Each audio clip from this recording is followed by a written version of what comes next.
Еврокомесарот за проширување на Европската Унија Јоханес Хан повика сите партии да се вратат на преговарачка маса и на патот кон евроинтеграциите. Ако не работат заедно и не останат фокусирани на фер избори, новата влада нема да биде меѓународно прифатена и признаена, порача Хан во обраќањето во институтот Брукингс во Вашингтон.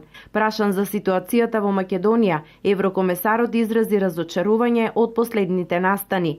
Навистина сум разочаран од последните настани. Ние инвестиравме многу во договорот од јуни-јули минатата година за да се донесе земјата назад на евроатлантски пат. Многу од роковите не беа испочитувани кога требаше, но конечно тоа беше направено. И затоа фактот дека сега изборите на 5 јуни се под тешка ситуација, искрено не знам како ќе изгледа по изборите. Мислам дека можам само да ги повикам сите партии, исто и цивилното општество, но и особено политичките партии, да се вратат на преговарачка маса и да останат посветени на евроатлантската перспектива на земјата, нагласи еврокомесарот одговарајќи на прашање од обединетата македонска диаспора. Во однос на соседската политика и преговорите за проширување, Хан повтори дека Европската Унија сака да ги продлабочи односите со соседите, да промовира стабилност и да поддржува демократски и економски реформи. Проширувањето останува цврсто на агендата, но е условено со реформите.